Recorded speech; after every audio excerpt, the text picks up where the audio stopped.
He'd best think again. And this time with the head on his shoulders instead of the one behind his zipper. That visual sent her staggering backward to hold onto her desk and look out over more than a dozen little children, all looking to her with a bit of fear in their eyes. She had to get her raw nerves under control and teach a class. She had to put aside the multitude of sinful thoughts, the foremost of which was homicide at that point. Not far behind it was anger, and running a close race was the urge to pick up Annie and run as fast and as far as she could. "Okay, class, it's time for us all to meet each other," Julie said. Her words came out as though she'd just run a mile, but she took 2 deep breaths and composed herself. "This is Chuck Chester, and he's 5 years old. Can the rest of you stand up beside your desk and tell me what your name is?" She led Chuck to the desk directly in front of hers and settled him in. She always had one child in her classroom like Chuck, backward, dressed poorly, almost malnourished, but not enough to call the authorities, unsure of himself. It broke her heart, but it happened every year. Both Annie and Lizzie turned to look at the little boy, Lizzie on his left, Annie on his right. Annie popped up from her seat and said, "I'm Annie Donovan, and that is my mama."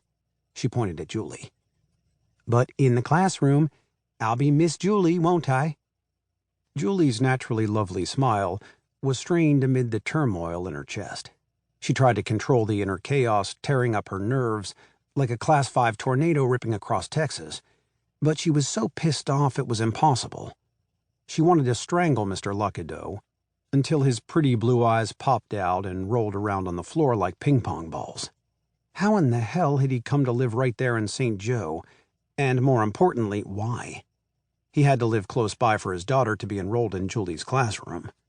How many more little white four-locked kids were running around the county? And how many more women had he sweet-talked into sleeping with him? Lizzie hopped to her feet and said, "I'm Lizzie Luckadeau.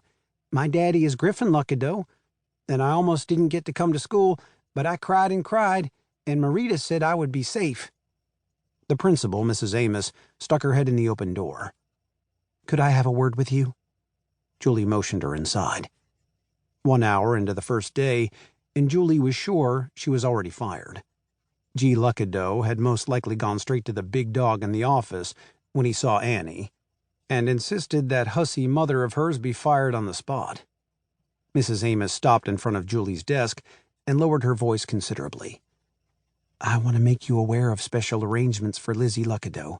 Her father, Griffin, was going to homeschool her but finally agreed, with lots of talking from me and his housekeeper, that Lizzie needed to come to school. That's why you didn't see her name on the student sheet.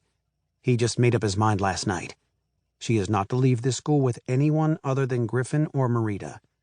I'll point her out to you if she comes to pick up Lizzie. And Lizzie is never to ride the bus home."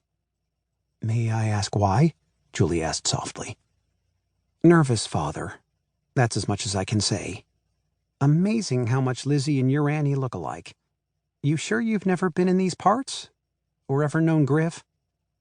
Her boss knew the secret. Her twinkling eyes said it all. The very thing Julie was running from had circled back around and taken a huge bite out of her ass when she least expected it. "No, ma'am. Didn't even know St. Joe existed until I heard about the job," she said. "Well, they say everyone has a twin. Guess those little girls found theirs early on in life," Mrs. Amos said, as she left the room. By the end of the day, Lizzie, Annie, and Chuck were inseparable.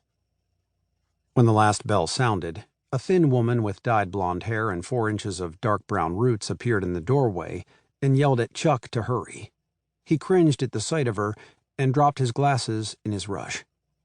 "You break those glasses again, boy, and you're getting in big trouble. The insurance company said that if you have to get another pair, we'd have to pay for them.